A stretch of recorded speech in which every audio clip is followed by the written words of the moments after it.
Last October में जो FATF के प्रेसिडेंट हैं उन्होंने कहा था हम सारी ज़िंदगी इंतज़ार नहीं कर सकते। और मैं आपको एक और डेवलपमेंट बताऊं, गुज़िश्ता 3-4 रोज़ से जो डैनियल पर्ल केस है उसके ताने बाने जाके इस FATF के साथ जोड़े जा रहे हैं। शेख उमर की सज़ा के देखें, ये पाकिस्तान के अंदर प्रोसिक्यूशन का निज़ाम है। आपने दहशतगर्द तंजीमों को, सिक्योरिटी काउंसिल ने जिन तंजीमों को दहशतगर्द करार दिया है, आपने उनके खिलाफ कोई एक्शन नहीं लिया। जिन अफराद को बैन किया गया अक़वाम मुत्तहिदा की तरफ से, आपने उनको सज़ाएं नहीं दी। मुझे नहीं लगता कि पाकिस्तान इस मीटिंग में भी ग्रे लिस्ट से निकल पाएगा। जय हिंद दोस्तों, आपको पता है दोस्तों, फाइनेंशियल एक्शन टास्क फोर्स की मीटिंग इस महीने के आखिरी हफ्ते में होने जा रही है और पाकिस्तान में अभी से डर का माहौल बना हुआ है, क्योंकि पाकिस्तान ने इस बार डैनियल पर्ल कत्ल के दोषी उमर शेख को रिहा कर दिया था। इस फैसले पर भी FATF पाकिस्तान पर कोई ना कोई एक्शन लेगा। जैसे पाकिस्तान ने इस केस में कानून की धज्जियां उड़ाई, इस पर भी पाकिस्तानी मीडिया ये बता रहा है कि हमारे खिलाफ FATF ज़रूर कुछ ना कुछ करने जा रहा है। पाकिस्तान को खुद ही पता है कि उसने FATF द्वारा दिए गए पॉइंट्स पर कोई भी एक्शन नहीं लिया। यह भी हो सकता है कि डैनियल पर्ल कत्ल केस में FATF पाकिस्तान को ब्लैक लिस्ट ही कर दे। आज की वीडियो में सलमा कौसर और उसके पैनल ने और क्या कहा, so guys let's start this very interesting video. अहम तरीन मामला यह है कि क्या इन काविशों का एतराफ FATF भी अपने इजलास में करेगा और पाकिस्तान ग्रे लिस्ट से निकल जाएगा। पाकिस्तान ने FATF एक्शन प्लान की जरूरियात को पूरा करने के लिए काफी काम किया है। तर्जुमान दफ्तर खारजा जाहिद हफीज चौधरी ने कहा है कि 27 में से 6 नकात पर नुमाया पेशरफ्त हुई है। इससे कबल वजीर खारजा शाह महमूद कुरैशी भी पाकिस्तान की ग्रे लिस्ट से निकलने की उम्मीद का इजहार कर चुके हैं। वो खामोश हैं, जो असल में काम कर रहे हैं वो तो कुछ नहीं कह रहे, लेकिन वजीर खारजा पुर उम्मीद है कि शायद आइंदा इजलास में हम ग्रे लिस्ट से निकल जाएंगे। आपकी नजर में क्या ऐसा मुमकिन है? देखिए, अफसरान तो ये उम्मीदें दिलाते ही रहते हैं। 15 दिन पहले पाकिस्तान के एक बहुत बड़े पीर ने कहा था कि पाकिस्तान निकल जाएगा इस लिस्ट से, और आपको पता है वो पीर पाकिस्तान के वजीर खारजा भी हैं। देखिए, अक्टूबर में FATF ने 27 एक्शन पॉइंट्स में से 21 एक्शन पॉइंट्स पाकिस्तान के मान लिए थे कि उन पर अमल दरामद हो गया है। 6 पार्शली कंप्लीटेड थे, जुज़वी तकमील हुई थी उनकी, और पाकिस्तान से कहा गया था कि वो फरवरी तक इन एक्शन पॉइंट्स पर भी अमल दरामद कर ले। अभी फॉरेन ऑफिस कह रहा है कि इस पर सिग्निफिकेंट प्रोग्रेस हुई है। देखिए, बड़ी डिप्लोमेटिक लैंग्वेज है। वो ये क्लेम नहीं कर रहे कि इन 6 एक्शन पॉइंट्स पर हमने मुकम्मल काम कर लिया है। वो कह रहे हैं जी सिग्निफिकेंट प्रोग्रेस हुई है, और हमें उम्मीद है कि हम ये जो इजलास 22 तारीख से शुरू होने जा रहा है और 25 तक जारी रहेगा, जो प्लेनरी है यानी बड़ी मीटिंग FATF की बड़ी वाली मीटिंग है, इसमें उम्मीद कर रहा है कि पाकिस्तान हम निकल आएंगे।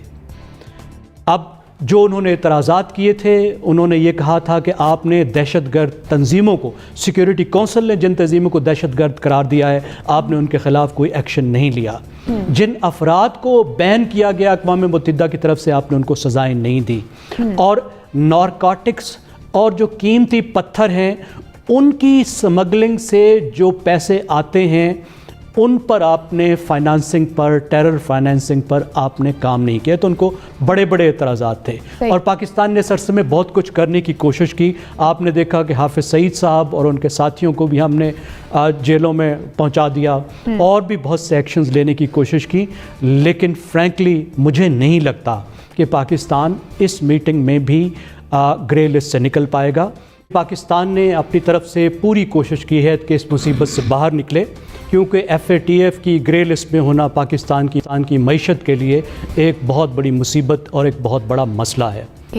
लेकिन यहाँ पे बात यह है कि ये मसला सिर्फ टेक्निकल नहीं है, जितना ये टेक्निकल है उतना ही पॉलिटिकल भी है। और बदकिस्मती से कुछ बैनुल-अक़वामी क़ुव्वतें पाकिस्तान का बाजू मरोड़ने के लिए, पाकिस्तान की पॉलिसीज़ को, ख़ास तौर पे फ़ॉरेन पॉलिसी को इन्फ्लुएंस करने के लिए भी FATF को इस्तेमाल कर रही हैं। तो जहां पर एक तरफ हमें इसको अंदरूनी तौर पर हल करना है टेक्निकल ज़राए पे, वहां साथ साथ जो फॉरेन पॉलिसी के चैलेंजेस हैं उसको भी डील करना होगा, और इसमें मजीद कुछ वक्त लग सकता है। ठीक है ज़ैद खान साहब, आपका पॉइंट आ गया, वक्त हमारे पास कम है। तारिक महमूद साहब, एक साहब ने कहीं रिश्ता भेजा, शाम में दोस्तों ने पूछा कि भाई क्या हुआ, तो कहने लगे कि जी 50% काम हो गया है, हमारी तरफ से रजामंदी है, लड़की की तरफ से रजामंदी का जो है वो फैसला होना बाकी है। तो हमारे स्टेटमेंट इसी तरह के है कि जी ये सब कुछ हो गया है।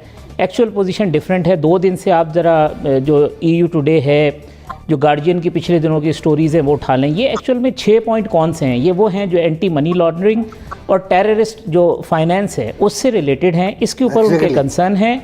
लास्ट अक्टूबर में जो FATF के प्रेसिडेंट हैं उन्होंने कहा था हम सारी ज़िंदगी इंतज़ार नहीं कर सकते। और मैं आपको एक और डेवलपमेंट बताऊँ, गुज़िश्ता 3-4 रोज़ से जो डैनियल पर्ल केस है उसके ताने बाने जाके इस FATF के साथ जोड़े जा रहे हैं। शेख उमर की सज़ा के देखें, ये पाकिस्तान के अंदर प्रोसिक्यूशन का निज़ाम है।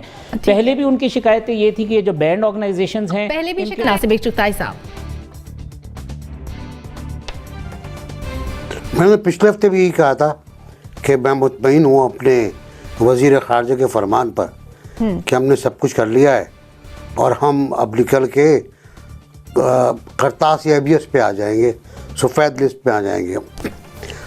आज हफीज़ साहब ने भी ये कहा 27 में से 6 नुकात कहते हैं बाकी रह गए और उन 6 पर भी हमने 50 से लेकर 70% तक अमल किया है और अमल करने के लिए हम कमिटेड हैं।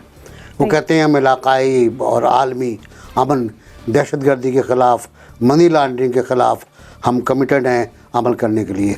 अब ये मीटिंग थर्सडे को शुरू होगी तो सब सामने आ जाएगा कि क्या सूरत हाल है।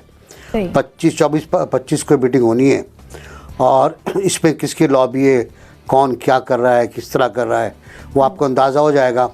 जब फैसला होगा तभी बात सामने आएगी, वरना ये बयानात, हफीज़ साहब का बयान, फॉरेन मिनिस्टर का बयान और दूसरे वज़रा के बयान हम बहुत सुनते रहे, लेकिन हमने अभी तक इस बारे में हम्माद अज़हर का कोई बयान नहीं सुना, जो दरअसल काम कर रहे हैं, जिनके राब्ते हैं, जिनका फेस टू फेस मुलाकात भी हो चुकी है।